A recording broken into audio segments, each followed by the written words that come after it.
So let's have a lesson on this piece. Follow the lesson for free and pick up some tips as well as just some musical ideas. But if you're interested, I do have a sheet music edition of this work. It's part of my Gaspar Sanz collection, Volume 1, and there's a link for that in the description. My score is pretty close to the original. The only thing I've done is expanded the register of some of the bass notes to include the 6th string, just where it's logical to do so in the bass voice. And besides that, there's a couple of choices in regards to what octave you put some of the bass notes in later, but I think that what I've done is very, very close to the original and just as logical as possible. All the ornamentation is from the original Baroque tablature. The slurs that I've added are editorial, so you can leave those out or include them. It's completely up to you. And besides that, it's a pretty accurate representation of Sanz's original Baroque tablature. So in this particular work, we have a very strong melodic theme, that melody.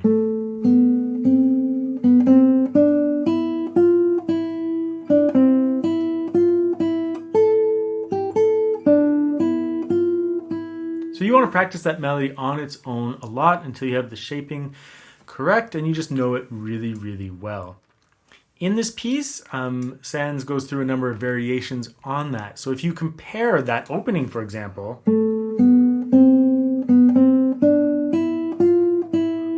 to measure 25,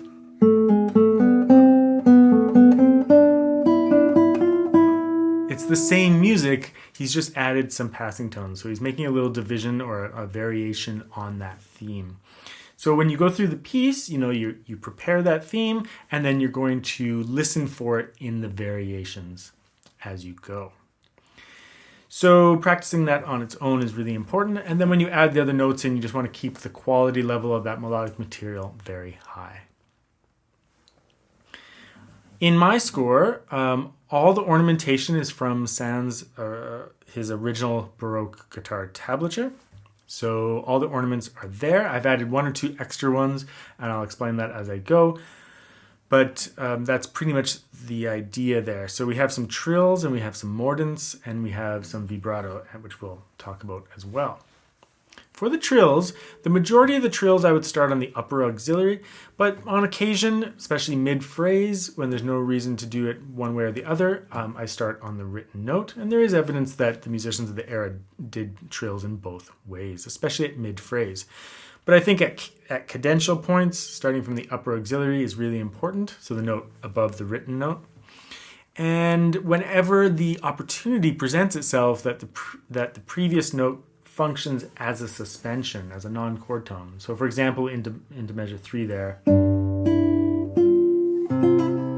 you play that F, E, F, F, E, F, E, that non-chord tone and then resolving to the written note is very appropriate. It works really, really smoothly in those cases. So I would definitely utilize that when possible. Mordents are pretty straightforward. It's from the written note to the note below and returning to the written note. And then the vibrato, in the era on Baroque guitar, the vibrato is probably like a pretty intense vibrato, almost like a trill, so it was like an ornament. On the modern guitar, I don't always find that works out that well, so I underplay it a little bit, but you can experiment with that. So besides that, I think I'll just walk through the piece and we'll talk about a couple of things, but it's a pretty straightforward piece. It's not easy musically necessarily, but not a ton of technical challenges. Now, even though it's such a beautiful melody, just be careful that you're not adding so much rubato that you're over-romanticizing it. You do want a certain amount of dance to it.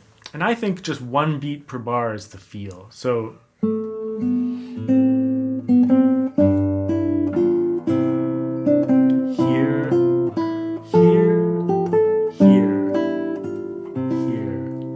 just that the first beat of each bar, I think if you just aim for that, you'll get a nice kind of pulse and a little bit of a danciness to it that really brings the piece along quite nicely, instead of feeling like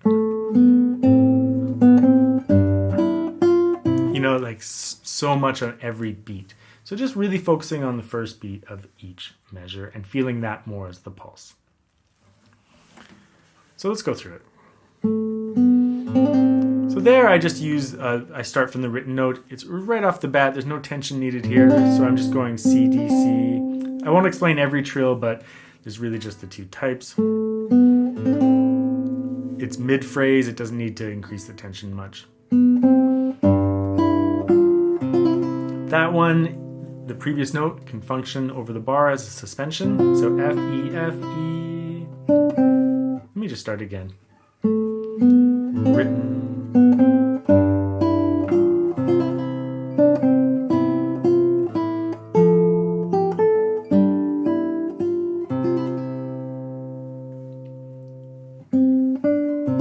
Same thing there, I'm just doing from the written note. But now the upper note, just for some tension there. Oh, so in measure 12, switch this second finger on the G on measure 13. That way you can sustain the bass while playing that note.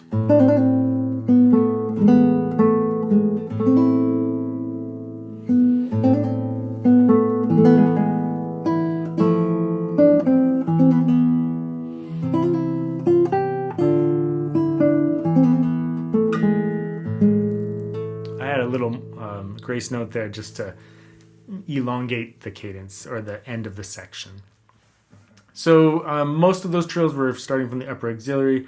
Some of them, especially right at the beginning and mid phrase, not always. So, but you can experiment with that.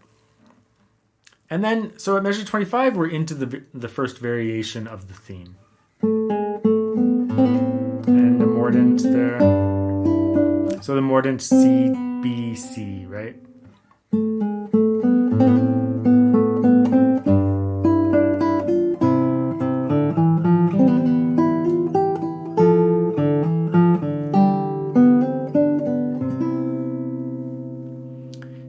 So you know, the slurs in the hammer-ons and pull-offs in guitar lingo, these are editorial. They're not in the original, so you can leave them out if you like. I like it really both ways. I'm finding the slurs smooth out the performance just a little bit, though.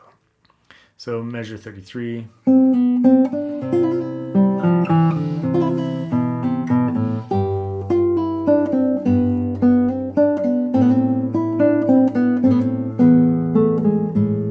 Another little grace note there. A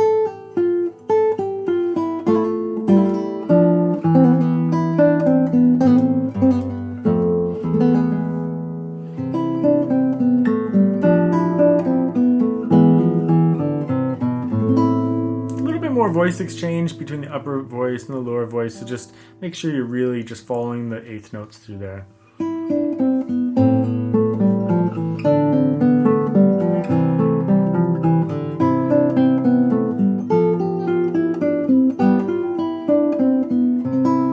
Fingering choices through there are just to make sure that the bass line is able to sustain as much as possible.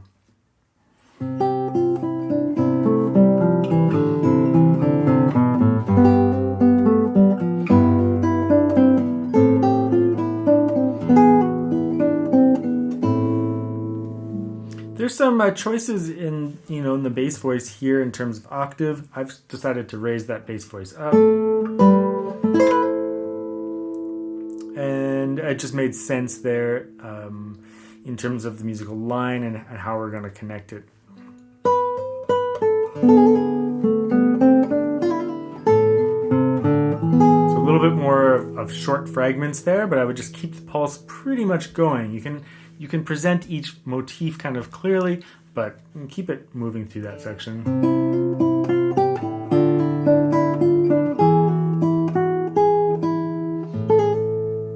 I like to add a little mordent on the very last note just for some decoration because it ends somewhat abruptly.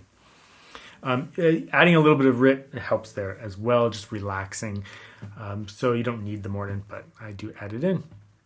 So yeah, lots of things to cover in that piece.